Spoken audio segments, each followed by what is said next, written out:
Now go. Ready in 3, 2, 1. Here we go. Thanks for the countdown, David. Welcome back to Hoops Ready in HD, 3, everybody. 2, 1. Are we starting yet? 3 minutes ago. Oh. Welcome back to Hoops HD, everybody. This is the Hoops HD report. I'm your host over here in the corner, Chad Sherwood, joined by David Griggs over there, Woohoo! John Titel. Right below me, we got Joby Fortson. This is a show where we review and recap all the news from all the major conferences and all the top-rated teams in the nation. And I don't know, listen to David Jordan a little bit too, I think. Right. Talk about the top coaches in the nation. Tim Miles still undefeated in the state of Nebraska. There's a lot of coaches that are undefeated in the state of Nebraska. Well, they've got more wins than Duke doesn't have as many wins in the state of Nebraska as Tim Miles does. I think you have to take that into consideration. Okay, let's just get into these things here. What we like to do here is we go through all the conferences, and we saw a lot of good games on Saturday. A really weak, I guess we could call it before that, but Saturday especially was a great day of basketball. And I'm going to go ahead and pull some standings up on the screen here, and I'm going to start it off here. Hopefully, if this works, and sometimes it doesn't. I mean, there was a good game Tuesday night, but there was a lousy game. But let's start off with the number one team in the nation, I thought. Kansas Jayhawks, who got a tough battle from Villanova on Saturday, but did pull off the win. Joby, is this still, has Kansas proven themselves, or are you a little bit concerned about how they played against a struggling Villanova team? Yeah, I wonder how much. We talk about Allen Fieldhouse a lot. Given Washington last year and all this stuff, in the Big 12, it clearly means a lot. But they seem out of conference, despite this, despite everything else, that they don't always come to the fore. If that game had been at a neutral site, we'd be saying, wow, that is a great game between two potential Final Four teams, all that stuff. I'm going to still look at it that way. Kansas is good. Villanova, Booth pulled out his stuff in that game. I think it was a case of Villanova playing well and Kansas playing well. I'm going to still stick that the Jayhawks, and by the way, look at who the Jayhawks have beat just down the line. Forget Villanova. I mean, all of a sudden that Tennessee win's looking really darn good. It is just a murderer's row. Marquette's an excellent team. Michigan State top 10 in the net. I mean, and then these side games. New Mexico State, it was tight. Once again, it was that situation of, is this really, is this really playing in Kansas? Is that really a huge advantage? But the fact of the matter is, their schedule's awesome. They've gone through it perfect. I have no qualms saying Kansas right now is the best team in the country. And, they look it. And they've proven it by winning some tight games, but typically those are good teams. Yeah, one other thing. I don't know about playing in Kansas being an advantage. I think it is. I do think being Kansas is an advantage when you're talking about playing New Mexico State. Although I thought more than anything it was a tremendous effort by New Mexico State than it was anything else. But you mentioned it, Joby. You've got 2 wins away from home against likely protected seeds, or at least probable protected seeds. Another win against a really good Marquette team. There's one thing lacking on here, though. There is one thing that is missing, and it's not fair at all to say that Kansas hasn't been tested. They have yet to play a true road game. They've yet to play a true road game, David, but 3 neutral court wins against top 20 net teams is pretty darn good, and they've got their tests in addition to the Big 12 schedule at Arizona State and a game at Kentucky at the end of January. So let's not. Oh yeah, I mean they're going on the road. Yeah, but we also have another undefeated team, though, Titel, on the right-hand side there, the Texas Tech Red Raiders. And really interesting here, I find that in the net ratings, Kansas is 5 overall with all those great wins. Texas Tech 4 overall above them. I don't know if I quite understand that, but let me ask you about Texas Tech a little bit here. So I think they are starting to become a contender rather than a pretender. They've not had the most impossible non-conference schedule, but winning all your games is winning all your games. Jarrett Culver, near perfect in the win over Abilene Christian, 12 of 13 from the field. Obviously, the ginormous game at the Garden, a.k.a. Duke's home away from home on Thursday. I don't think they're going to beat Duke, but I hope Duke's not like looking ahead to the ACC schedule because they should take the Red Raiders very seriously. In terms of surprises, how big of a surprise is Texas Tech? I don't believe received a single vote in either human poll in the preseason, and I was wrong. I said that was the case with them last year, although one of you guys went back and verified that they did receive 6 preseason votes. But again, second year in a row, ranked in the top 15 before Christmas after starting off 0. I'm kind of with Titel, though. I don't think they've really been tested as much as some of the ratings. Well, look at that win over Nebraska. I mean, granted, it was 7-3 in that game, from what I understand. There's a couple of teams I want to also discuss the same conference, Joby. I just pulled them up here on the left-hand side. Sitting here now with only one loss, almost breaking the top 25, just missed the top 25 in both polls today. The Oklahoma Sooners very quietly 9-1 now. Well, I mean, I think that's the voters messing up on not being in the top 25. I mean, the resume building, metrics have them in a very good spot. They've had a great year to this extent. David mentioned a few weeks ago when they were about to play Notre Dame. Okay, these are two teams with big records. Who did they? We're going to find out who really, earned their big record or not. And I commented, I said, wait a minute, Oklahoma actually played a pretty good Florida team and took care of business. Wofford, is a solid team. North Texas, check out North Texas's record. As I remember, one loss on that. And it's to the Oklahoma Sooners. Not saying North Texas is a dream team, but they've taken care of business after Oklahoma.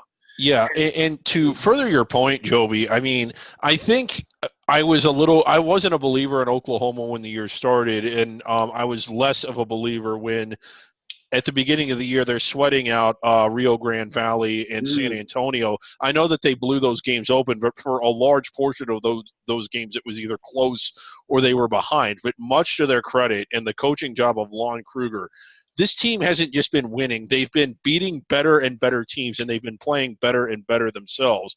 And like you said, there's no wins against first ballot teams on here yet, but Notre Dame, Florida, Wofford is good. North Texas is good.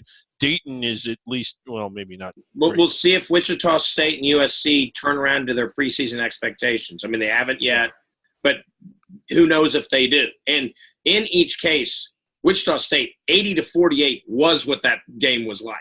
I mean, it was a blowout. Well, really, what comes to Oklahoma, Christian James, who was, I think he barely made double-digit scoring last year. Now he's averaging almost 20 points a game this year. And, I think that's a difference. I think with, that all the scoring that was available, he's the guy that's jumped in there, isn't it? Yeah. Interesting stretch there, as you see on the screen, their upcoming schedule. They got Creighton at home. That is very winnable. After that, 3 of their next 4 are on the road. 2 of them are against top 15 teams, and their one home game is the Bedlam game. A couple of teams, Titel, I think you had some comments about Iowa State, actually. They got their profile up there on the right-hand side.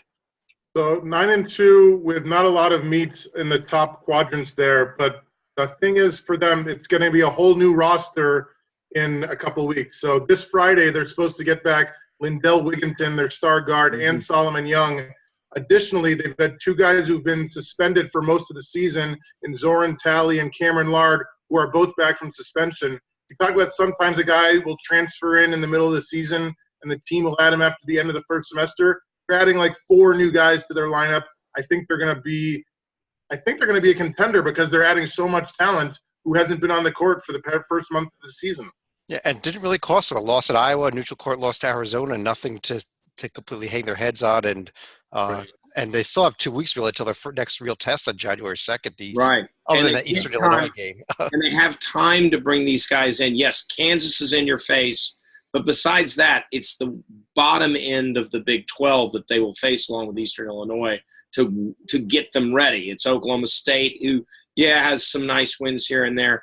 But it's more that they have a losing record for a reason. And Baylor, who's been disappointing. So they have a chance to work their way in until they get to probably their first real, true value test, which is K-State. I'm saying Kansas is just too tough maybe. But But it doesn't matter if Wigginton's there or not. You know, with Kansas. Well, Hilton Magic, it is at home. David, I think we'd be remiss if we don't discuss one more team. We've discussed the good teams of the Big 12. And left there, I think I have one of the bad teams of the Big 12 from what I've seen so far. The Mountaineers with another bad loss a real bad loss to Rhode Island, I thought, this week. The worst loss of the year, probably. And it's just a team that has not gelled the way that we thought it would or I thought it would. This is a team that started off ranked in the teens. We'll get to Buffalo later in the show, but it's starting to raise the question, how good was that win, really? The best win of the year is probably a neutral floor win against Joe's. It was a close game, and is Joe's even an NIT team? I know the win that felt the best was the backyard brawl win against Pitt, but it was at home. This is a team that has essentially beaten no one above NIT level. Really, it you is. would have thought that West Virginia would be giving Pitt a bad loss for Pitt. Oh, jeez, that's awful. Let's take a quick look at the upcoming schedule here in the Big 12. I've already mentioned a few of these games. A few of the others. Can we look at Baylor just real quick? Okay, I was going to talk about that. We'll get to the Pac-12. We got to the Pac-12 in a minute, but I can pull the team sheet up. I know Titel doesn't want to. I know that they started off with a limp, a major limp, but since they've kind of hit their stride a little bit. They've one nice win, yes. Yeah, the win against Arizona, and then they've got the win against Arizona, and they've. David, can we go on? Yes, we can go. Thank you. Well, another team that we did not discuss, though, TCU, who didn't really play this past week, but 8-1 still on the season. They're sitting there just outside of the top 25s as well. Yeah, if you look at their profile, there's nothing on it yet, but the way they've been playing recently, I think that they're good enough to get those wins when they get those future opportunities. A couple of games to circle here coming up this week, though. First of all, we already mentioned that Texas Tech Duke game coming up Thursday. Also, Kansas at Arizona State, the revenge game there from when Arizona State went and beat them on the road last year. I tell you, being an Arizona State hater, do you think that Arizona State's could pull off the upset there? I don't. I mean, the fact that Azubuike's still hurt, I guess, gives them a chance, and the fact that it's not in Kansas. But a lot of great games: Oregon, Baylor, Providence, Texas, Creighton, Oklahoma. We're going to really see what the Big 12 is about. Last year, they were the preeminent conference in America. Now they get a chance to prove it. Yeah, look at those bloated records, though. I mean, for this to be a down year for the league, it's pretty up for a down year standards. Mm-hmm. I wouldn't argue that it's a down year yet, although it may not be as good as the next conference we're going to go to. Joby, this is your conference, the ACC. Georgia, you want to talk about bloated tonight, records. You want to talk about bloated records. The top 7 teams there are 0, 1, or 2 losses. Pretty darn impressive. Well, and the top level teams that you see on that, they're not just NCAA tournament teams, barring Boston College. These are, you take those. I even go down to as far as Louisville because I actually think the Cardinals are a pretty good team. They all have a chance of making a run to the protected seed land. I'm not saying they will be. They physically all can. But there is a chance for all of them. I don't think BC will, but all of them have a real shot at it. As evidenced by, look at the net ratings. 2, 3, 33, 16, 23, 11, 18. That's pretty freaking awesome. Then you fall off. And a lot of the teams we thought would be really good. I mean, that Syracuse loss this week was just disappointing if you're a 'Cuse fan. They should have taken care of business. But but Syracuse, Clemson, some people would have Notre Dame. They have been overly disappointing, and they are in trouble right now in terms of bids. I mean, you could see a chasm between protected seed level teams and then nobody, which the ACC usually has a ton of like 7, 8, 9, 10 type seeds. You might have nobody in that range and then go straight to the NIT where Clemson is. That's at least, how I see the conference plays. One of the teams you mentioned, Joey, what about Notre Dame? Because I've been rough on them all year long, but they had a real nice win, I thought, against Purdue this past weekend. And then you look at them, Purdue is way overrated. I think Purdue has 4 losses for a reason. I think Notre Dame's hugging the bubble at a time where I didn't think that they would be anywhere near it. I think right now they're right around it. I mean, Notre Dame, because, hey, if Purdue tears through the Big Ten, that's going to serve the ACC really well. because ACC has a couple of wins against Purdue. But I don't want to get excited about Purdue because it seems like Purdue's losing to everybody. Not competitively, not in blowouts, but sooner or later you got to win games. And Purdue, except for one, I think, is not winning games. And so, good for Notre Dame. But they lost to Oklahoma, as we saw on the previous page. Yeah, sure. Notre Dame, given the strength of the conference at the top, if they get like 4 wins against that top 7, they're in. As long as they take care of business against the bottom of the conference. If you're watching the screen there, just a quick note, bam, you just saw a score appear there. As we record this, Georgia Tech just lost at home to Gardner-Webb. Pathetic. Absolutely pathetic. That would be one of those teams. But then Georgia Tech, here's what's crazy. Then Georgia Tech just came off a win, I think, against St. Louis, right? It's But actually, crazy. David, I want to ask you about this game here. It was the game of the week in the ACC. North Carolina, Gonzaga. Yeah. Very impressive performance. 103 points, first of all, which is great to see that type of offense in that caliber of a game too. But what a game for the Tar Heels. It was. Now, they were at home, and they had all of the emotional momentum and the atmosphere behind them, as well as the familiarity. I mean, North Carolina might not lose at home all year, or if they do, it's probably 2 protected seed level teams. So I don't think it dings Gonzaga that much. But the Tar Heels, definitely a top 10 team, and they showed it in that game. But yeah, like at one point, they had I think a 17-point lead, and every time Gonzaga looked like they had some momentum built up to cut it down the single digits, North Carolina stifled it. So. And Titel, another team that had a solid win this week, I guess, NC State beating with a win over Penn State. Mm-hmm. But what about the Wolfpack? Very quietly sitting there, 16 in the net. Another team that probably should be in the top 25 for what they've done so far, aren't they? Only lost by 4 points at Wisconsin. I think that's a pretty good resume. One of the best 3-point shooting teams in the nation, over 40% as a team. A huge win in Atlantic City over the Nittany Lions last Saturday. The big test, as we'll see when we flip to the schedule page coming up this week against Auburn on Wednesday, we're going to see exactly if they are a pretender or contender. Right. Yeah, I like this. I like this NC State team. I'm putting my money on contender. And before we leave this conference, I know there's a lot. We could probably sit here do about 5 hours on it, but not many of them had huge games like the ones we've discussed already. But Joby, I got to throw that other game on Saturday, the one that's in red up there. What the heck happened to Syracuse? I don't know, because I actually thought Dominion. I actually thought Syracuse was that remaining, when I said the chasm between the protected seeds and the 7-8s.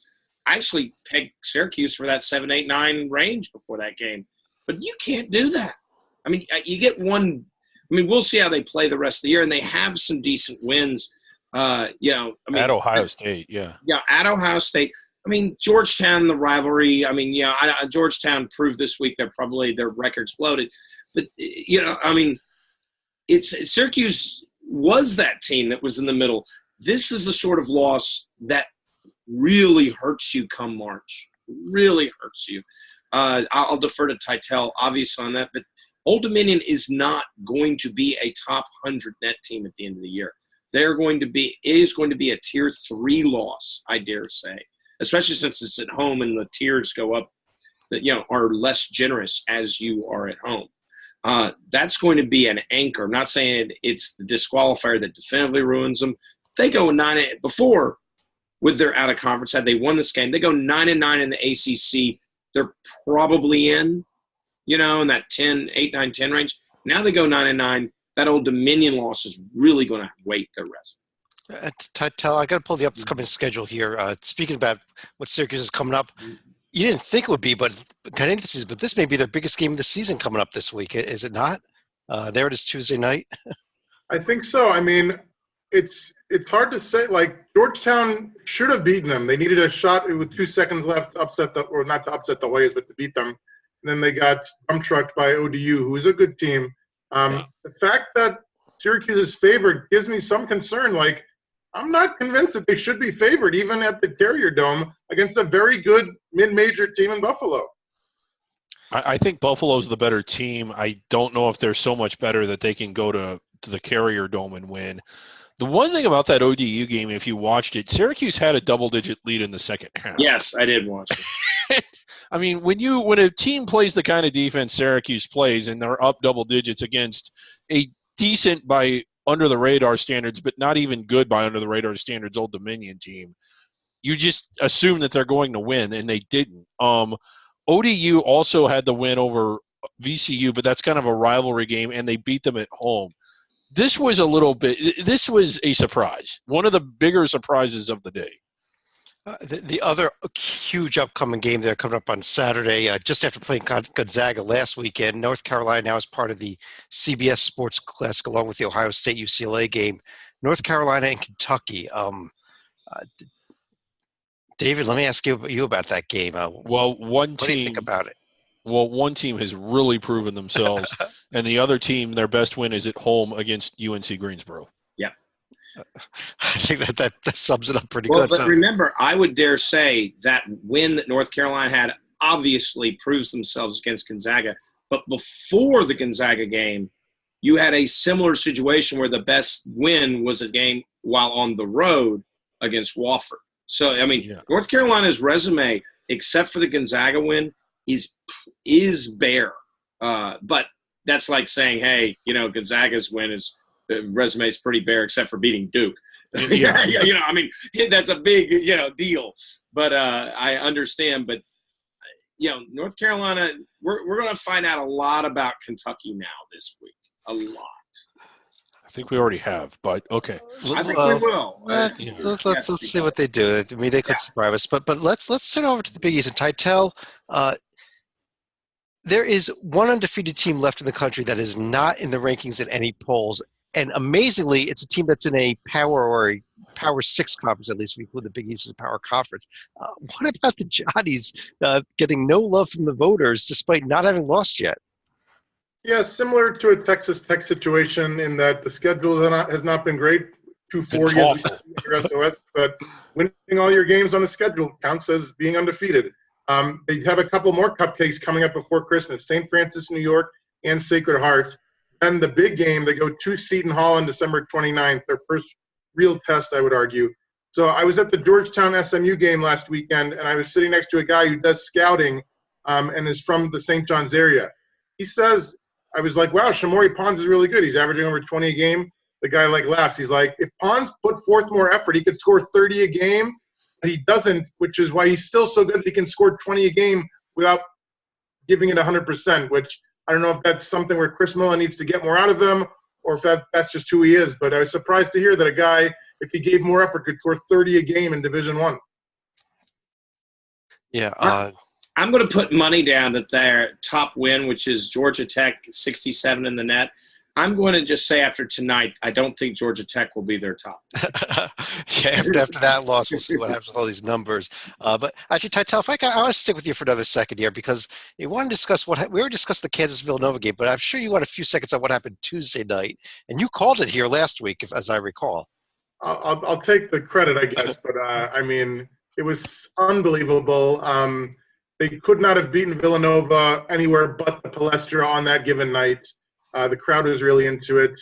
It helped that Villanova just couldn't do anything inside. They shot a ton of threes. They didn't make a ton of them. They were horrible at the free throw line, but so were my Quakers.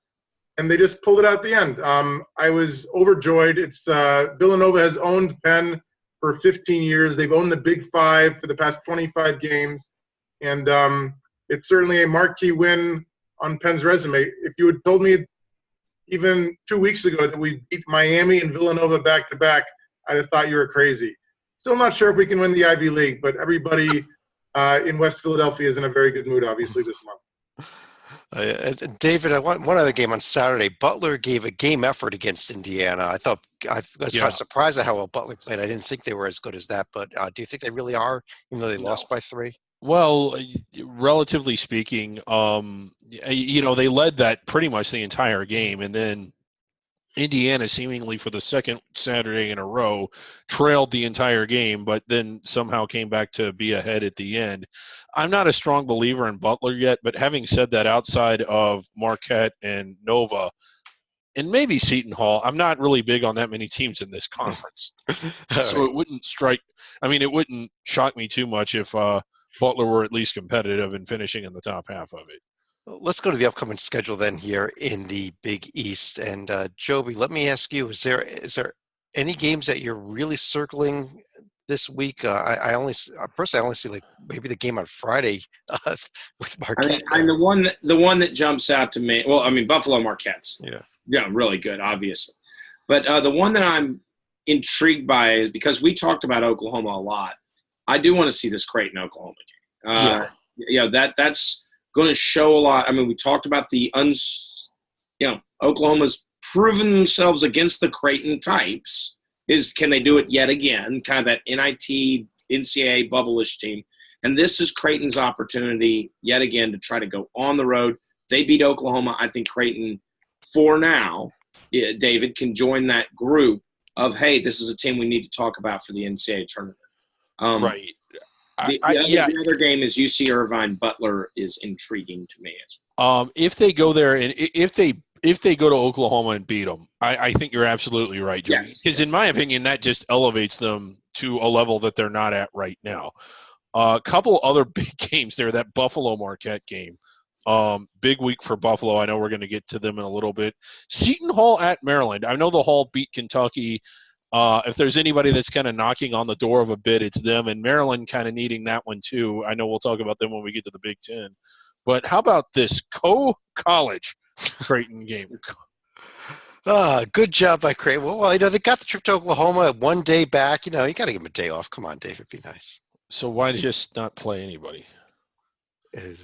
Co-College. Let's talk about the Big Ten. And Tytel, let me start with you at the top of the conference again with the team that is number one in the net, number one in the ESPN SOR. How about the Wolverines?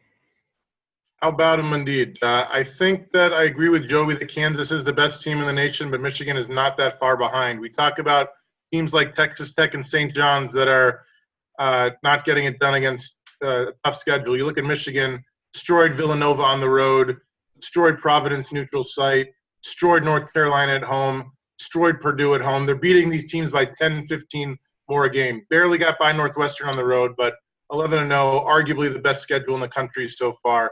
And the way they're doing it is not with the guys taking a ton of threes. It's John Beilein and his 1-3-1 defense, 55.8 points per game allowed, number 3 in the nation, Virginia-esque, if you will.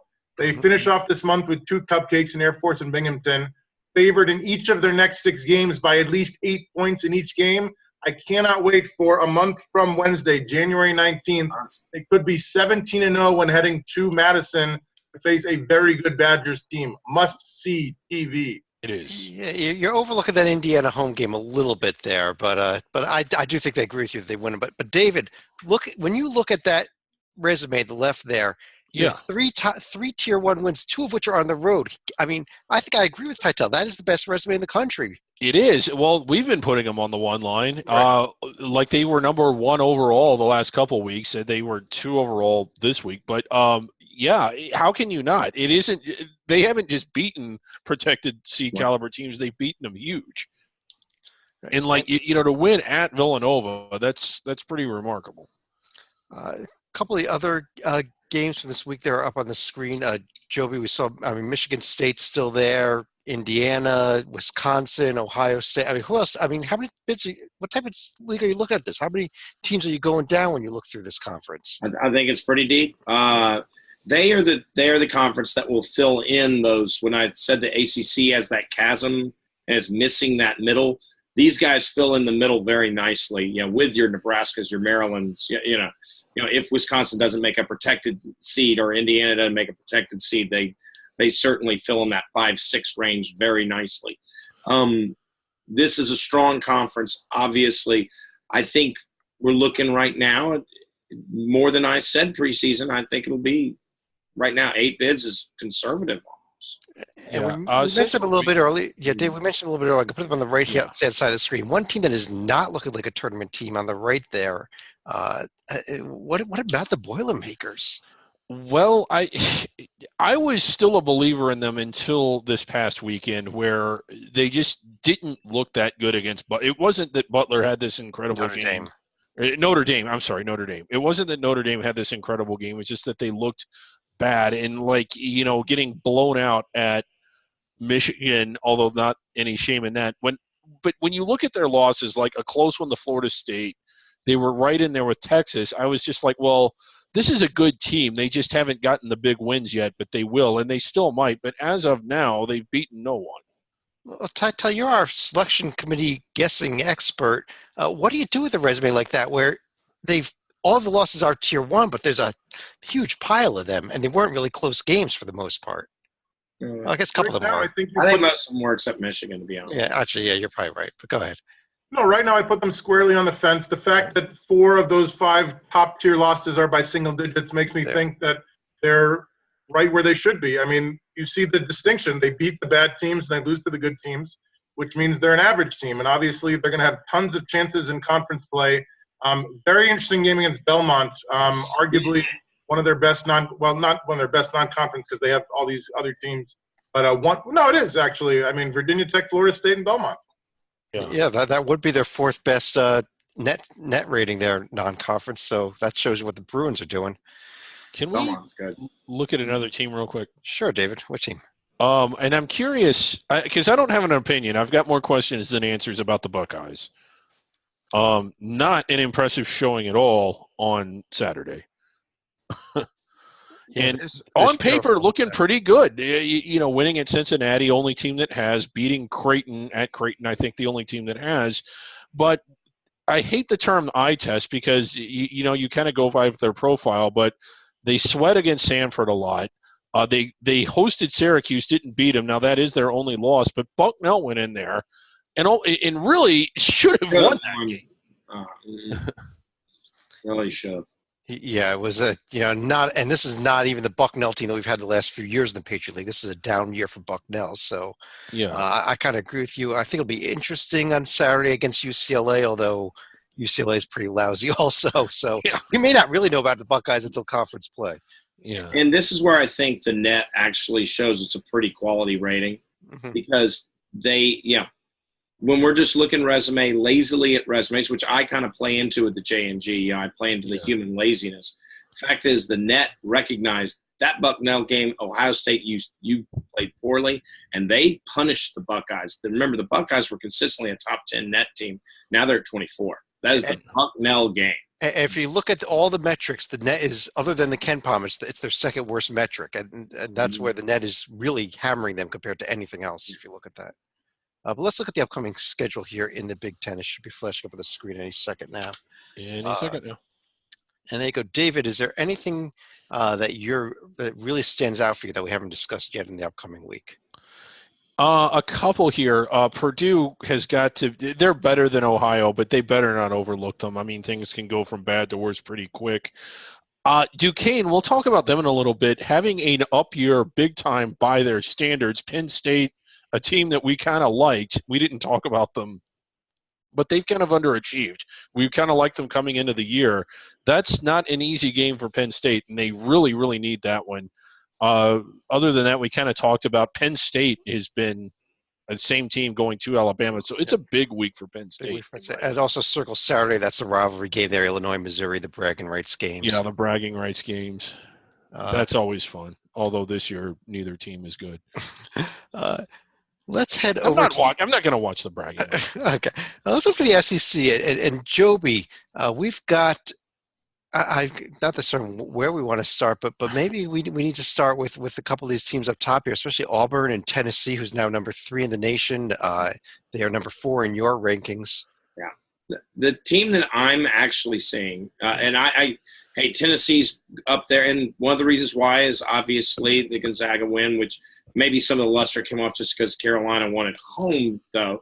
We all know Gonzaga's a good team. Tennessee's real. They've produced their one losses to the team that Titel and I were talking about earlier in the Kansas Jayhawks. And Auburn's won losses to, that poor team called Duke, So, I mean, this is a very strong conference at the top.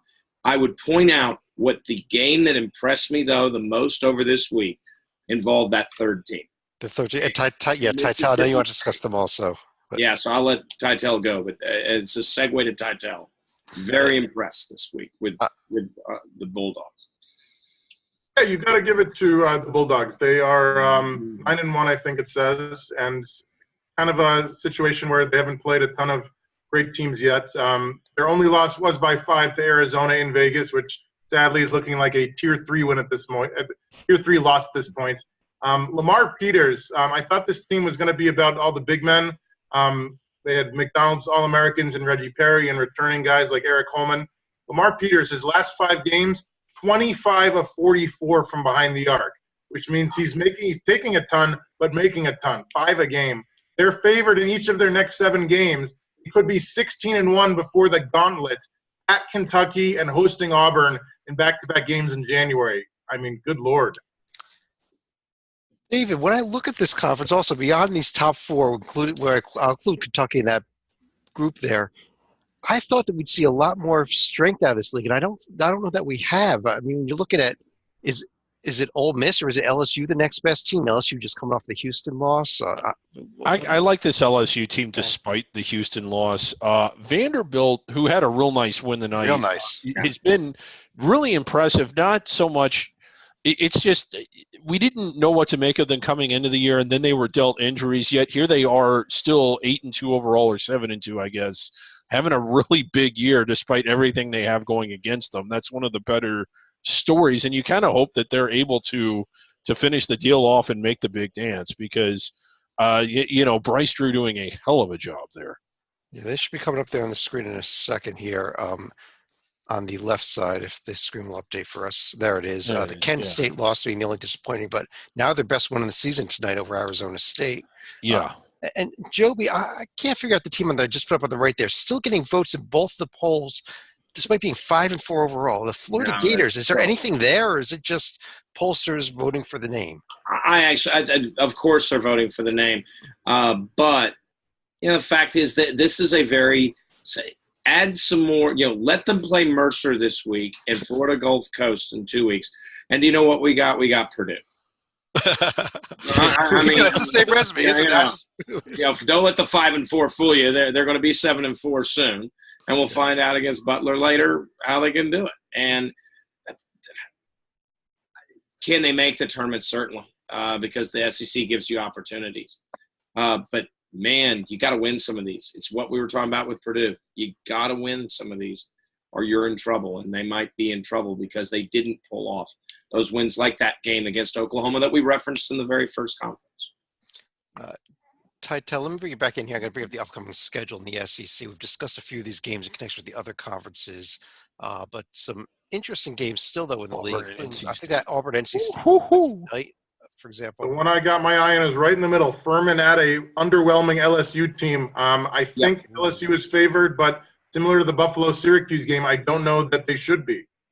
I think they should be, but I'll be honest. I think you can maybe prove me wrong this week against Furman. Chad pointed out how they squeak by so many teams, but yet they're undefeated. I actually think LSU is kind of garbage. Really? I mean, I don't like the way they play. I don't. They have the nice win against Charleston, but I just don't. I'm not a believer in LSU at all, and we're going to find out a lot. And there's a part of me who's rooting for Furman to knock the Tigers off that shelf because I think they play a sloppy brand of basketball and deserve the 3 losses they got. Yeah, there's a part of me that's rooting for Furman too. The entire part. But I just don't know if they're good enough to win at LSU. But we shall see. Sure. David, I highlighted a few other games here to keep an eye on. Wofford at Mississippi State, dangerous game for Mississippi That one's going to be good. If Wofford, this is their last chance to make a really big statement and have any shot at all getting inside the bubble. Mississippi State, I think they're good enough, and I think they're mentally strong enough to not overlook them. But you also have Saturday, Murray State at Auburn, a very good Murray State That's team. going to be a fun Texas one. State at Arkansas, a very good record from Texas State, although I don't know if they're that great of a team. And Vanderbilt, Kansas State on Saturday. I'm definitely circling that one after what Vandy Big did game for tonight. both teams, both needing that one. But on that note, let's move let's move over to the league that I know you don't want to discuss, but we have to because it's part of the show here. How about the first place Colorado Buffaloes that we all picked to win the Pac-12 heading into the They're really amazing. I know that they have not played the toughest schedule, which I've said about a lot of teams. They've only lost by 6 points at a decent San Diego team, a 9-3 Toreros team. Everybody knows about McKinley Wright, who could be a contender for Pac-12 Player of the Year. One guy you haven't heard of, but you should, 6'10 center Lucas Seward. He's made 16 of 29 threes so far. He's 6'10. Talk about a stretch 5 spreading the floor. The reward for going so well, 9-1, I believe, is that they get to go to the 8-1. Pardon me. They get to go to the Diamond Head Classic and spend Christmas in Honolulu. Yes. Final of that could feature a 10-1 Buffalo team against a 10-1 TCU team, which would be a fantastic game. Yeah, and David, normally this time of year when we're looking at a power conference like the Pac-12 or the ones that say they're power conferences, when we look in the right-hand screen, we see more wins than losses. Right there on the screen, I got 7 losses, only 6 wins last week by this conference. Yeah. Belmont, Texas A&M, which is beating Oregon State. Garbage. Baylor at Oh, Arizona. USC losing. Utah. The Vanderbilt, what Arizona State just did today, and they were ranked in the top 25.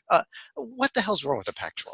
Well, they're not getting, in addition to not like, they're just not getting the quality of wins. I mean, Colorado is 8-1. The record's bloated, but as like we just got done assessing, the schedule isn't the best. Arizona State is like the only team outside of maybe Arizona that's actually beaten some teams that have quality on. They're the only ones with any quality on their profile.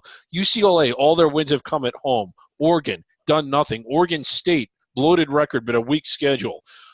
Stanford's done nothing. USC can't even win their home games. Cal can't beat anybody. Utah.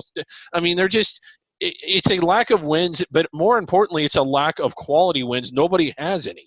And I'm going to do the Pac-12 a quick favor here. If you look on the screen, we're going to make them 500. There we go. Utah just picked up a win over FAMU. So congrats to them. But if you look at the scores of the games they won, though, Cal by 1, Oregon by 10, Arizona State by 2 at a lousy Georgia team. Colorado sneaking by New Mexico where they were down 20 for most of that game. I'm still shocked they won.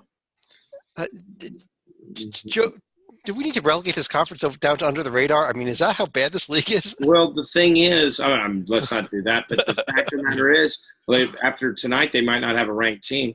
But the fact of the matter is, this is a pattern. This is not a one-year thing, except for Arizona. Titel's Arizona.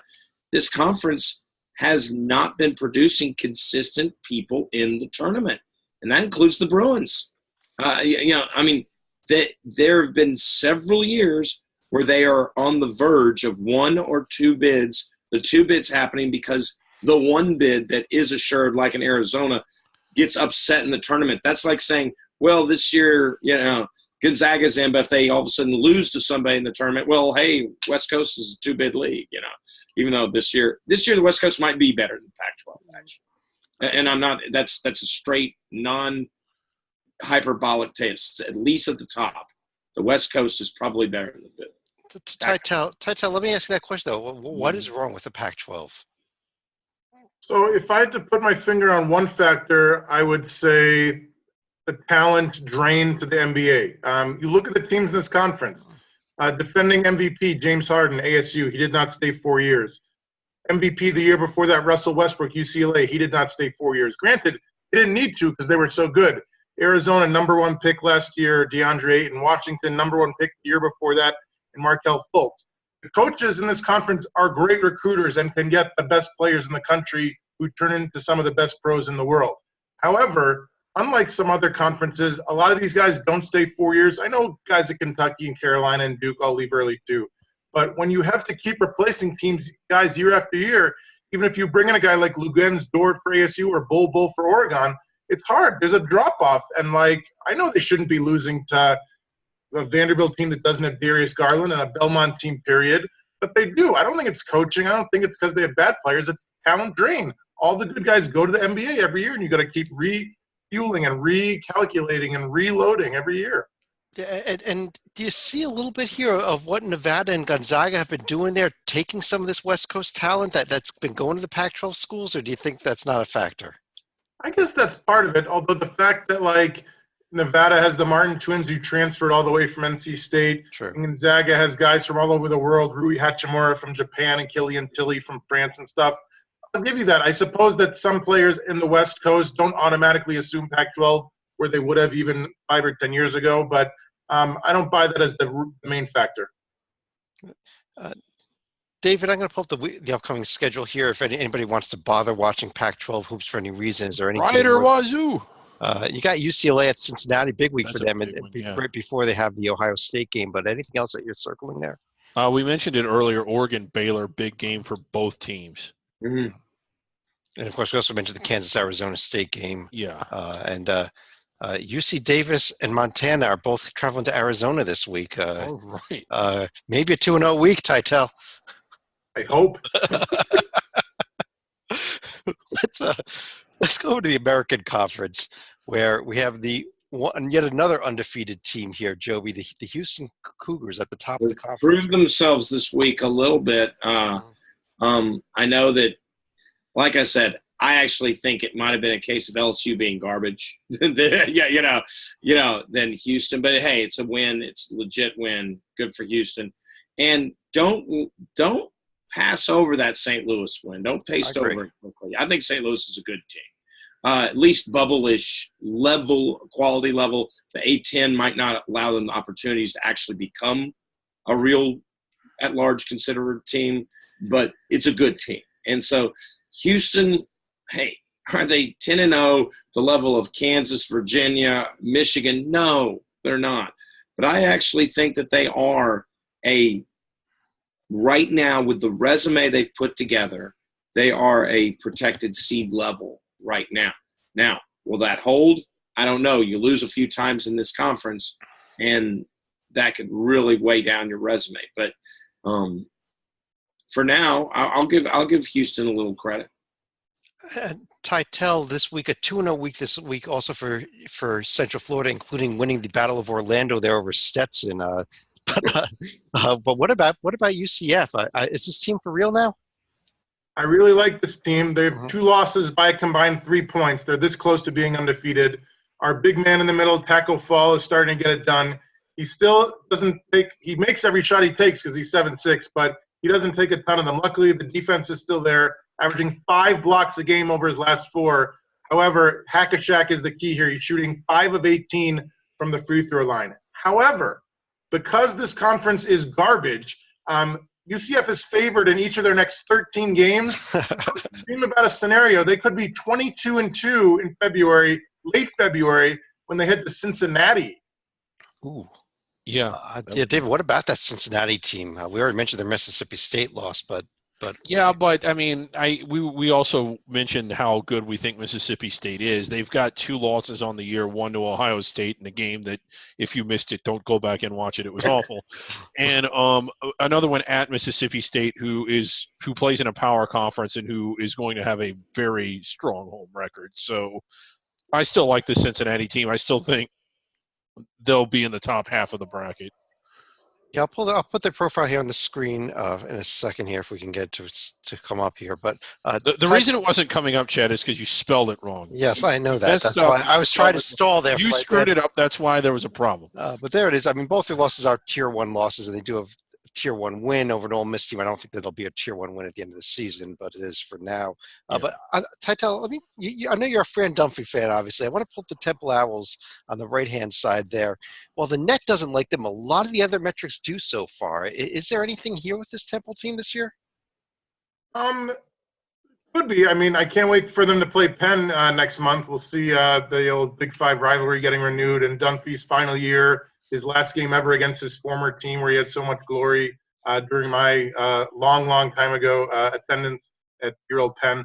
A similar resume to some of the teams we've seen so far in terms of other question marks, like Florida and Purdue, in terms of no Tier 1 wins, but all the losses are good losses, quote unquote. They have a really great backcourt in Shiz Alston and Quentin Rose. I don't know if there's enough around them in the front court to do any damage in the winter, much less get to March. But again, since this conference is not that great, I don't see any reason why you can't win double-digit number of conference games. All right, let's go quickly through a few more things here. Quickly, the upcoming schedule in the American first. Joby's coming up there on the right. I don't know that maybe we got to circle that UConn-Villanova game on Saturday. Obviously, I don't know what else we really circle here this week. Though. Yeah, and let's see. Titel mentioned Central Florida's favor, but Illinois State's a little schizophrenic. They have the potential to knock off. They've been pretty lousy this year, quite honestly. There's one on there that's really Utah State at Houston. I'm looking forward to that one. I guess we should mention here also Tulsa 9-3, very quietly. Good win this week. Yeah, by Tulsa. Yeah, so we got to I think, unfortunately, we got to keep an eye on this team. I know we're big Frank Haith fans here, but he's 9-3. What can the you big crosstown rivalry there on Saturday at Oral Roberts. But let's take a quick look at the Mountain West with and David. Let's start off with the undefeated team here, the Nevada Wolfpack. Getting it done again against South Dakota State in an entertaining game this weekend. Yeah, real entertaining, real close. And I think that one of the things that I hope people took away from it was how good South Dakota State was, although they haven't won a true road game yet. But, again, Nevada, if you look at their profile, a lot of decent wins, no really, really good wins other than maybe Arizona State. But the pathway is clear. They're going to be favored in every single game the rest of the way. Probably until the Elite Eight, if they get that far, there will not be a single game that they're not favored in. I agree with that. That should be coming up here in a second if the screen refreshes. If not, then we just there it is. Akron at Utah and then conference play, and also Titel on the right side there. Quietly 7-2. What about Fresno State? Anything there? Perhaps the Northwestern when they destroyed Northwestern by 19. That's something that we have not seen from a lot of teams that have been on the fence so far in terms of a quality Tier 1 win. The Miami loss is looking more and more horrible every day, unfortunately. This is a decent little team. They're favored in each of their next 5 games, so they could be 12-2. Then they have a nice gauntlet of at Utah State and hosting Nevada, so I don't know about that. The big problem is the very recent injury news, the starting senior point guard, Sean Taylor. He's going to be out 4 to 6 weeks with a dislocated left elbow. So unfortunately, I think this team is going in the wrong direction. But once he gets back healthy, if they can survive without him, they should be decent when he's healthy. Well, if you look at the upcoming schedule, though, I mean, I guess the game you got circled there is the home game against Nevada because that's where they can make their noise, and I don't think he'll be back by January 12th. So that is that's where it's going to hurt them. The rest of the games all look winnable. Well, at Utah State, at Utah State, but the Nevada. I mean, if they can't get if they don't have for the Nevada game, they've got to find a way to win at Nevada, and that may be a lot more difficult. But that's the thing. They have their built-in excuse because he's hurt, so they have nothing to lose, right? Upcoming schedule of the Mountain West. What we got here for the conference, I don't know. I mean, Akron at Nevada. I don't know. Let's move on to another conference. How about the Zags in the West Coast Conference, Joby? They're coming off back-to-back losses, correct? Is it back-to-back? There was nothing in between, like exams? I didn't realize. There wasn't, but, I mean, yeah, they're coming off back-to-back losses. Against two very, number one. Hey, they gave Carolina what Carolina needed. And Carolina needed that game more than Gonzaga. I mean, they did. I don't know if there was Carolina, because they play in the ACC, doesn't have to have a desperation. But, it's the old, hey, you typically don't get a protected seat without being another protected seat along the way out of conference. Carolina got theirs. Gonzaga already had theirs against Duke. Nothing changes. I actually, of all the teams, when I look at my own personal eye test, no ranking embarrasses me in the J&G more than Gonzaga at 16 because they are much better than 16. I agree. It's just that's just how the numbers crank out and they'll change. But I was like, ugh. I actually think Gonzaga is like a top, finish 8, 7 or 8, given the resume. I don't know about that. I still And think they're a top 4 they're, team. I think they're a top 5 team. But, the resume doesn't, with the 2 losses recent, doesn't show it. But I think they are just out. They're still a Final Four contender. Nothing changes. And good for them. When we get to the next page, you'll see upcoming schedule. Nothing changes with what they've done so far this year. I love it. Good for them. This is how you do it. And I think they're a top 5 team. It's just that I think Tennessee is a top 3 team, and I also think that they're better than North Carolina, or will be when they're at full strength, but they're not so much better that they're going to be able to beat them in Chapel Hill. Exactly. So I don't really move them. When you're losing to teams that are ahead of you, why move them down? And I didn't. I mean, what helps Gonzaga this year is I do think this is the deepest, and I actually had to be corrected on this a couple of Hoops HD ago. So I will reverse what I said, and because I was correctly corrected, this is the deepest West Coast league that we've seen in a long time. Yeah. Quality, up and down. Maybe not Santa Clara and Portland, but every other team I kind of like a little bit, and some I really like, and I'll let others talk about them. But there's some really good teams in the West Coast. We're talking borderline, definite NIT, borderline NCAA sort of type good. Yeah, Tata, let me throw. I think you have some interesting facts on Gonzaga also before we move on beyond them. Yeah, so obviously losing to Tennessee and North Carolina any year is nothing to lose sleep over, especially this year when they're top 10 teams. But losing back-to-back games for Gonzaga is a rare event, so I hope we can appreciate how big a deal this is. Granted, it wasn't so surprising. They're still missing 2 key pieces in Geno Crandall and Killian Tilly. I think both of them are due back from their injuries in the weeks ahead. The last time the Zags lost 2 in a row at all was BYU and San Diego back in 2014. Last time they lost 2 in a row in non-conference play was 2012 to Illinois and Michigan State. They just never lose back-to-back games. Wow. David, when we look at the standings, though, Gonzaga's in the 3 line. What about LMU and San Francisco up top there? Well, LMU, they had the nice win against Georgetown and a smattering of games against the pastry card. I mean, some of it's decent. San Francisco played really – like the other thing, LMU just did not look all that good at UCLA. That was kind of their chance to get some meat on their resume. San Francisco, their only loss was a really close game against Buffalo on a neutral floor. So and across an ocean. I mean, it's not exactly an easy trip for either of them, but especially San Francisco Buffalo going to Europe is one thing. San Francisco going to Europe is halfway around the dang club. Yeah.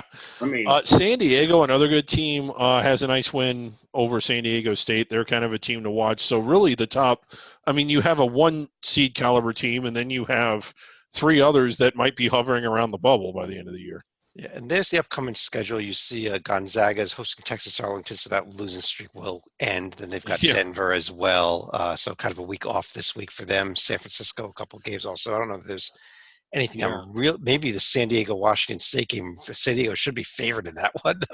They're a lot better than Wazoo. I think they're going to win that. I think San Fran is a lot better than Stanford, especially playing at home. I think they're going to win that one. Yeah, I also keep an eye on that St. Mary's at Western Kentucky game, but that's tough with St. Mary's going cross country. That Western Kentucky game has been complete. Team has been so schizophrenic this year, though. Very schizo. Okay, we're almost out of time, but I want to run through the Atlantic 10 very, very quickly. So there's the standings. Quickly, Joby, anything to discuss at all at the top of these standings? Couple stories here, but I mean, no. I mentioned that St. Louis. I mentioned St. Louis is a good win for Houston. Yeah. I'll stick by that, even with how it is. And VCU, VCU. What are you doing losing the College of Charleston? Yeah, I mean, because not the VCU was a tournament team, but that's the sort of thing that really hurts the conference as a whole, because VCU does have some nice quality wins and some quality appearances. Yeah, they kind of blew it. VCU has the kind of wins that the committee would like, but they have the kind of losses that the committee would hate. The big thing, how about Fordham and Duquesne? The conference a little upside down this year. Fordham's had some disappointing moments, but we're not used to seeing 8-3, 8-2 out of those teams. I'm sorry. When a team that's like Fordham who's lost to Maine is at the top of the conference, I think that's all you need to say about the Atlantic 10. Well, things could be better. Here's the upcoming schedule. And Tytel, let me ask you about the upcoming schedule. I think there's a game you're circling on Friday. Am I correct? We are all circling, those of us who like losers. LaSalle is 0-10. Their leading scorer, Pookie Powell, still out with a lower body injury. They're one of 4 winless teams in the nation. However, another one of those winless teams, Alabama A&M. If they lose at South Alabama, which I'm sure they're going to do, on Wednesday, you get your 0-10 team against your 0-10 team in where, Chad? Right in my backyard here in Atlantic City. Follow my Twitter. If it happens, odds are I'm going to be at that game. I'm making Centenary Award implications that game. Huge. Another game I would circle this coming week, though, St. Louis and Florida State. Keep an eye on that one. I think if anybody does have some life in this conference, it is the SLU team. I want to pull up 2 other teams very quickly here. We'll just pull up their team sheets. They are both ranked in the top 25. We've mentioned them a little bit already. But David, on the left there is going to be Buffalo in a second here, and the right will be that Furman. Furman, who is now in the top 25 in both polls as of this week. They finally cracked into the coaches poll as well. Yeah. But let's start with Buffalo. We've talked about their big schedule this week at Syracuse and at Marquette. Yeah, well, it is a big week. They're in the rankings. They deserve to be in the rankings. I think that they're on pace to land inside the bubble. That's how good they are. But let's not go crazy. They're ranked 14th largely because they beat West Virginia at West Virginia. That win not looking so good. Look at West Virginia's net right now. Yeah. So are we – I mean, do we need to dial back the credit we give them for that? And that's not to say don't tweet – this is still a good Buffalo team, but I don't think that they're as good as their ranking. But if they go and they win the next 2, then of course I'm going to say, okay, this is a protected seed caliber team. Yeah, Joby on the right there, the Furman Paladins, their biggest test of this remaining in this schedule coming up this week as well. No, exactly. And at LSU, hey, it's still a Power 5 team. East Tennessee State also looming. That's a solid under-the-radar team. Yeah. That may not get the attention. Furman has the win at Villanova. Has it what I think will be because Loyola Chicago's improved. You haven't been paying attention, but they've actually improved as the year's gone on. That could be a top 100 win and maybe get to the 75 range. Who knows? The fact of the matter is, if they can win at LSU, win at East Tennessee State, and avoid too many slip-ups in conference, they've got a real case come March, plain and simple. And their conference isn't bad. Well, the conference is very good. Wofford's good. Sanford's good. I mean, Yeah, I'll show the SoCon standings right here. In fact, on the screen, real quick. Actually, East Tennessee State, that's a conference game. Also, Wofford, Citadel, surprisingly good. The Citadel having 5-2 in D1, but that's Yeah. But let's go ahead and pull that down then. And Joby, let me go to you for any final thoughts on the night here. We talk about Buffalo a lot, rightfully so. I'm going to throw out one other under the radar component from the same conference. Toledo, 1 loss. That's it. Now, it was the right state, et cetera, but they also have, some decent little wins here and there with Marshall, UC Irvine, who's probably going to win their conference in the Big West. It is going to be interesting if Buffalo can run through this little back-to-back gauntlet of a schedule, undefeated, or even with 1 loss. We could see a mid-January game, 1 loss versus 1 loss in the MAC, in mid-January. When was the last time we saw that? And yet, Kent State might even be the best of all of them. Who knows? Tytel, let me throw it over to you. So I was going to do my final thought about my upcoming horror show, which is going to be something else that we'll show later. But I'm going to focus on our good friend Angry Frank here. So I hope he is really angry Wednesday night. I'll just leave him. Talking a guy 2 years ago, they won 26 games and he was in the Final Four, which is why he got his contract extension that he's going to stay there until 2022, perhaps. Last year, 17-16 overall. Right now, 4-5. Home loss to Stony Brook by 2. Home loss to Wofford by 20. And a road loss to a Wyoming team that is all of 3-7. Doesn't get any easier. Next 2 home games, a little undefeated team called Virginia, and a nice little ACC team called Clemson. Then we get the SEC play. And they beat Georgia twice? Sure, anybody can. The other 16 SEC games are all against top 100 teams.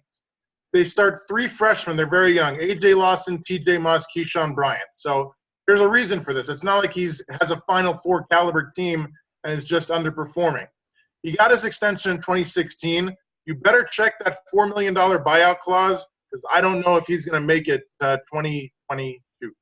Ooh. Wow, I don't know, but I would note that you did skip one of their non-conference games. They do have North Greenville on the schedule still. Yeah. Are they favored?